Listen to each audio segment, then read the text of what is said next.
me today. It's a pleasure to be here to speak to each of you. As a retired homicide detective, I come to you today from the front lines of the war. And it is a war. It's extremely important to phrase it in that sense because people who have been taken, captured, have been put into prison, they're prisoners of the war. Millions of people. In fact, this war since 1971 has captured roughly 40 million souls. 40 million people since 1971 have found themselves incarcerated. That roughly 20 million for low-level possessionary offense of marijuana. 20 million. Another staggering fact. Most of those 20 million arrested for low-level possessionary offense look like me. Majority of them are black men taken off the street, subjected to a penal system that is lopsided, unfair, discriminatory. Just so that I can understand the experts that I might have here in the crowd with me, just a show of hands, please. How many people know of someone that's been incarcerated in this penal system? Just raise your hands, please. Let it reflect that the room has a majority of hands up of someone that someone knows or they themselves personally have been captured and put into the penal system. You're the experts. You're the taxpayers that are funding this machine. So I'm going to take a few minutes. I'm going to lay this thing out for you based on my experience from being on the front line. The 1964 Civil Rights Act came way before the war on drugs. Before that, 1954, Brown versus Board of Education ended segregation in schools, bringing new hope to people who had not been treated fairly based on the color of their skin. Before that, we had a civil war, which changed the amendments to grant citizenship and freedom to all, regardless of their color. But yet and still, after the Civil War, we had Jim Crow laws, death penalty laws, all types of laws that were passed to subject people based on the color of their skin again to control by enforcement. So we're not talking about a new game here. We're talking about a wash, rinse, and repeat of the same game since the 16th century. The same exact game. When I look at the black community that I patrolled, when I was hired in 1994, after President Clinton passed the COPS grants, the COPS program for the DOJ to investigate pattern practice, but at the same time hire 100,000 police officers, I was one of those people that was hired in 1995 under the COPS grants. I had some experience prior to becoming a member of law enforcement as a black man growing up in the city of Boston, having witnessed discrimination. I said, wow, I'm going to join the rank and file of men and women to see what I can do to change this. I can tell you something. The system spit me out. I'm a whistleblower cop. We'll get to that a little later on. 1971, Nixon came along and said, after the Civil Rights Act had been passed in '64, let's figure out a new game, a new policy that will control a certain segment of the population, but not all similarly situated. What do I mean by that? The low-level possessionary offense of marijuana, for instance, I'm going to stick with that particular crime, has not negatively impacted white men the same as it has negatively impacted black men. But both groups use the drug similarly. So, how is it that I'm age 50 years old, I've never been locked up, but 1 in 3 black men that look like me have? Well, low-level possessionary offense. White men similarly situated, the statistic is 1 in 17, 1 in 20. And I would argue it's actually greater than that, but I'll explain to you why a little later on. The issue becomes, how is it that law enforcement across this country, without getting into a room like this, Great Hall here at FAMU, sitting down and colluding with each other, a plan of action to be discriminatory? How is it that across the land, without people picking up phones and communicating with each other, how is it that they all came to the same conclusion, the same pattern in practice, which today has landed 1 in 3 black men in jail and not others similarly situated? It's because discrimination is long-standing, it's rooted in the soil of America, and until we have an honest discussion about that, we can merely scratch the surface, and we don't get to the solutions. So, when I patrolled the city of Brockton, where I was employed at, and I watched day, week, month, year, black people being locked up, white people becoming CIs to lock up more black people, I said, wait a minute, what the hell's going on? It didn't sit well with me. It didn't sit well with me when a gentleman came up to me and said he was wrongfully arrested at 4 o'clock in the morning, framed. That didn't sit well with me either. It didn't sit well with me when other citizens came up to me to file complaints regarding the war on drugs that was making them lose their jobs, because if you have to go in and out of court, you can't report to work for a low-level possessionary offense. It didn't sit well with me that white citizens who were negatively impacted by a mental health condition were being treated with complete empathy as if it were an ADA condition, which it is. I'll agree it is. Whereas black people were treated with zero tolerance, lock them up, throw away the key, all for profit. Because at the end of the day, the war on drugs came about just like enslavement came about for profit. It is about the control of one human being to enrich another.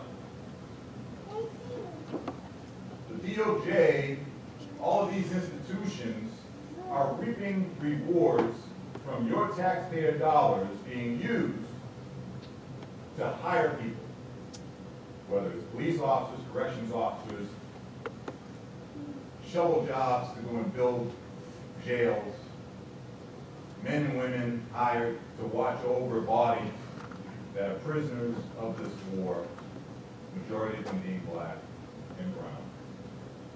This is the jobs bill. At the end of the day, that's what it comes down to. Today I'm at FAMU, and at this fine institution, where this is a law school, I'm sure many of the people in this room are well versed, or they're being trained about the Constitution and their rights. selective enforcement by police officers in this war on drugs is discriminatory.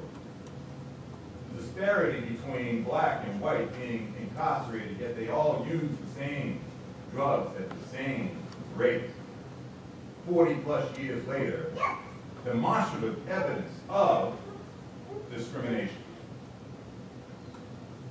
The question is, what are we as good citizens going to do about it? We can complain all day long until the day is long. But what are the solutions? Ultimately, that's what everyone wants to get to. How do you control law enforcement? So I come to you today from the front lines with the answer. The answer is, as taxpayers, you pay the police institution, and you have paid it quite handsomely since 1994, over $15 billion in the form of grants. The question becomes, what have you received in a return on investment for your $15 billion? What you've received is, since 1971, there was no real smuggling operation across the Mexican border, which now the president wants to build a $20 billion wall. The policy in 71 created a $65 million smuggling operation between Mexico and the United States, because where there's risk, there's reward and profit. It didn't exist before 1971. I can't find one speech by Dr. Martin Luther King during the great monumental civil rights era that complained about black men being locked up, mass incarceration, for low-level possessionary offenses. So I know it did not exist before 1971. I am firm in that belief. So we went from 1964 of equality, opportunity, in the workplace, not in your personal lives, because no one can police someone's beliefs. You can hate me until the day is long, but in the workplace, you better respect it. You better not be discriminatory. So after the 1964 Civil Rights Act, we created the war on drugs as the New Deal to destroy a community. And it has done a wonderful job. Because when you remove 1 in 3 black men from a community, you destabilize that community. You reduce the overall earning potential of that family as you harm them. When you have to check off the box, maybe for life, you deprive the person from the opportunity of being able to go out and get certain jobs. You deprive the person from having a license so that they can get to and from their jobs. So that means that they're limited in potential there as well. You harm the small children that are left at the home with a mother that has to go and provide now meals, pay for the roof over their head, and all of the life maintenance issues that we as adults understand are huge. They're all responsibilities. In this day and age, 2017, when we look back over 40 years, we should all be upset. This war on drugs has cost us over $1.5 trillion, and it's only rewarded the people who are hired inside the system, who are profiting from the misery that the war has cast on those who are entrapped. Each one of us as taxpayers are responsible. Each one of us are contributors to this war. Without us, there could be no law enforcement. Without us, there could be no federal government. We, the people, support the government. The government needs our welfare. So the question becomes, as we move forward, what are we going to do to make sure that law enforcement, our elected officials, the people who are doing our bidding in policy understand the buck has to stop. It can't be that we have children that are growing up without fathers, mothers that are growing up poor, communities that are ravaged because men are removed from those communities, and the safety of those communities is in peril. If 1 in 3 white men had been removed for a similarly situated offense, those communities would reflect the same issues that are being seen in the black community. What really triggered my thought process on this began somewhere around 2000. The opiate addiction started shortly after oxycodone came on the scene. And white folks have had some marvelous insurance. Marvelous insurance. Oxy was prescribed by a doctor, and I was the person on the front lines dealing with mothers in malls leaving their 6-year-old children because they were someplace else doing oxycodone. That was my experience of opiate addiction at the very early stages. Then it moved to where I saw in law enforcement, how is it that all of these people who are possessing an opiate are not being represented in the same penal system that I see all of these black and brown people being represented? How could that be? It is about equal opportunity enforcement. How is it so unequal based on the rates of incarceration disparity? How could that be? If it's all about getting your numbers up, why would it matter what color you are if the crime is being committed by the person and it's all about zero tolerance? Why is it only zero tolerance against black and brown people? These are the things that I witnessed from the front line. And it's unacceptable. It is unacceptable to have the government have a policy in place that we are paying for that is destroying, selectively destroying, selectively enforcing laws against certain people and not all similarly situated. That is unconstitutional.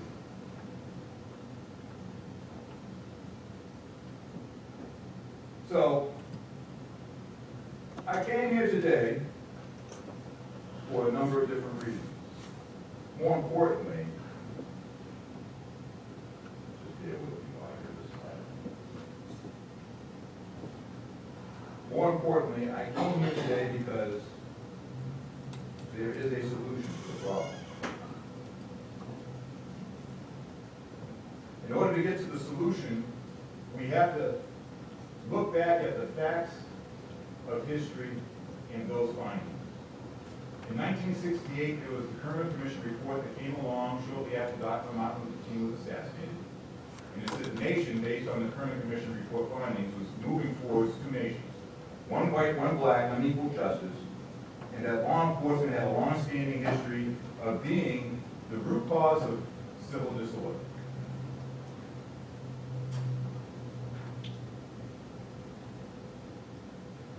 Then came 1971, and since then, every 37 seconds, someone is locked up in this country. Now that this machine is in full operation mode, is incarcerated, is taken off the street, liberties are taken away, based on mostly low-level possessionary offenses. Every 37 seconds, someone is losing their freedom. Every 37 seconds. On average, states spend incarcerating a person for a low-level marijuana offense. On average, states spend $20 million each per year incarcerating those people, those citizens. When we look at racial disparity, I read, quote, racial disparity in marijuana possession arrests exists regardless of the county household income levels and are greater in middle income and more affluent communities or counties. In the counties with the 15 highest median income, a household, between $85,000 and $115,000 per year is wage earners. Blacks are 2 to 8 times more likely to be arrested for marijuana possessionary offenses, more so than white folks. In those 15 counties, in the middle of the household income range, that is between $45,000 and $46,000 per year, blacks are over 3 times more likely to be arrested for marijuana, low-level possessionary offense than their white counterparts. In the poorest of the 15 counties, where the median income is anywhere between $22,000 and $30,000, black folks are generally 1.5 to 5 times more likely to be arrested than a similarly situated white party. So I ask, how is it that we have a country based on, as a former law enforcement officer, I raised my right hand, I took an oath, swore that I would protect and serve citizens, took an oath of office, said that I would honor the Constitution, protect rights. How is it that we have now, 40+ years later, clear evidence that law enforcement as a whole has violated the rights of one group more than any other group? How is it that we are not having an honest discussion about the outcomes when we are all paying for this? The war on drugs is a failure only if you look at it in terms of not being able to stem the tide of people going to jail. If you look at it from a criminal justice view, it's a success. It's a success because you have fathers, sons, brothers, uncles, aunts, mothers, hired in this system of criminal justice, being rewarded for protecting something that is discriminatory and enforcement as carried out. When each of you raised your hands as a person that has some experience in this war, and you looked around and saw all those hands, that should be shocking. It has to be. How the heck can so many people who don't know each other have such a similar experience? How so? How so? You don't come from the same community, but how can you all have such a similar experience across the board? It's because we've all been hoodwinked. We've been hoodwinked into believing that giving more money to this hole that is sucking up so many resources that should be going towards education, going towards health care, going towards rebuilding this nation, is all being narrowly focused to enrich a small segment of the population and its job security. Law enforcement is one of the most secure jobs on the planet in America. In America. It's also secure in the fact that the war on drugs, like so many other policies, has very little accountability. What have you received in return for $1.5 trillion being poured into law enforcement? All you've received is a higher bill. Each year that law enforcement since 1971 has grown the war on drugs, each year it has requested more and more money from a problem that did not exist prior to 1971. You know what it reminds me of? It reminds me of alcohol prohibition. For over a decade, when alcohol prohibition came along and the country said on morality, it wanted to be a dry nation. It created a policy that then created risk and reward. And people like gangsters were in the street shooting up liquor, or people who were maybe not taking their moonshine, or people who were, selling other moonshine and cutting into their profits. It created mayhem in the streets. Al Capone, mobsters were born out of alcohol prohibition. It lasted for a decade. But this is what I want you to take from it. The country learned a very valuable lesson back in the 1920s and 30s based on alcohol prohibition. It understood that if you create a policy that someone can get enriched from smuggling something, someone is going to take a healthy risk. The country since 1933, I believe, started regulating, manufacturing, taxing the product that was being sold, disseminated illegally, that was making people blind, that was not improving health, but diminishing the health.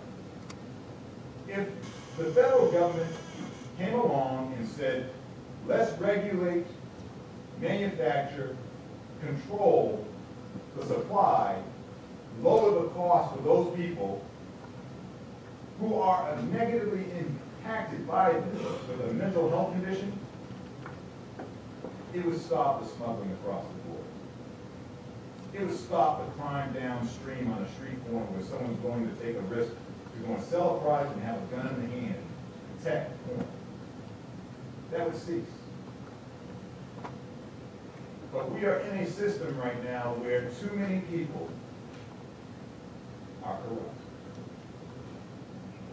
They are getting rich off of the demise of a few. So I want to wrap it up, and I hope that later on when we sit down and we have a panel discussion, I hope I spark some ideas that you might be able to think about. Let's engage each other. The idea that I came up with to try to solve rein in law enforcement around the country is, as a whistleblower police officer, since 1994, law enforcement officers around this country have enjoyed $15 billion plus in federal grants. When they took receipt of that money, they signed off assuring with a certification that they would no longer violate anti-discrimination law. I filed the first ever False Claim Act case against the police institution to rein it in based on waste, fraud, and abuse. Department of Justice last year came in, wrote a statement of interest in my claim in federal court in Boston. And what we're trying to do is to make sure that law enforcement understands it's accountable for the contracts it signs with you. It took your money, and it guaranteed it would not be discriminatory when it took it.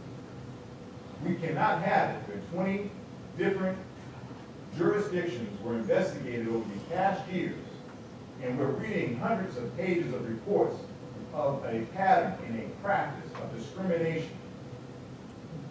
law-breaking acts by members of law enforcement, and community members complain day in and day out. In some instances, like Newark, New Jersey, complained for years. And it took a consent decree to finally come in and acknowledge there was a problem. We have to get in front of this by stopping the flow of money to law enforcement agencies that are corrupt.